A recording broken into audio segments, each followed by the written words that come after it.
Banaskantha food and drugs વિભાગ દ્વારા લેવાયેલા ઘી અને તેલના નમૂનાઓ લેબોરેટરીમાં અનસેફ જાહેર થયા।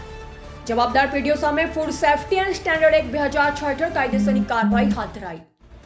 ખોરાક અને ઔષધ નિયમન તંત્ર દ્વારા બનાસકાંઠા જિલ્લામાં તાજેતરમાં જુદી જુદી પેઢીઓની food safety and standard act 2006 હેઠળ તપાસ કરાઈ, જેમાં વેચાણ થતા ઘી, ખાદ્ય મસાલા, સ્પાઇસીસ જેવા મરચું પાવડર, લૂઝ ખાદ્ય તેલો જેવા કે મસ્ટર્ડ ઓઇલ, રાયડા તેલ વગેરેનો ધંધો કરતી પેઢીઓમાંથી ખાદ્ય ચીજોના નમૂના લેવાયા। આ નમૂનાઓને ચકાસણી માટે ફૂડ લેબોરેટરીમાં મોકલ્યા તથા શંકાસ્પદ જથ્થો જપ્ત પણ કરવામાં આવ્યો।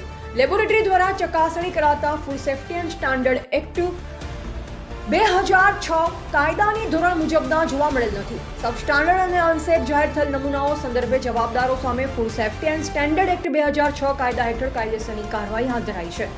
જિલ્લાની અલગ અલગ પેઢીઓના ભેંસ અને ગાયનું ઘી, ખાદ્ય તેલ વગેરેના નમૂનાઓ ફેલ જતા કાયદેસરની કાર્યવાહી હાથ ધરાઈ છે। Bureau report Ramesh Rana, India live Gujarat, Banaskantha.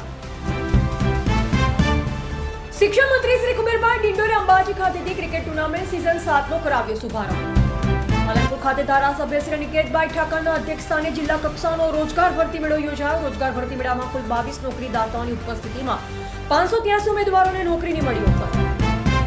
Ambaji ખાતે ગુજરાત રાજ્ય આચાર્ય સંઘનું 53મું શૈક્ષણિક અને વહીવટી અધિવેશન યોજાયું। વિદ્યાર્થીઓ માટે પોતાના સામર્થ્યનું રોકાણ કરતો શિક્ષક દુનિયાનો સૌથી સન્માનિત વ્યક્તિ તેમ મંત્રી શ્રી કુબેરભાઈ ડિંડોરે જણાવ્યું।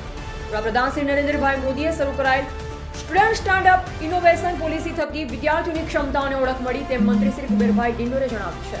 વડાપ્રધાન શ્રીના 2047ના વિકસિત ભારતના નિર્માણ માટે શિક્ષણની ભૂમિકા આગ્રહ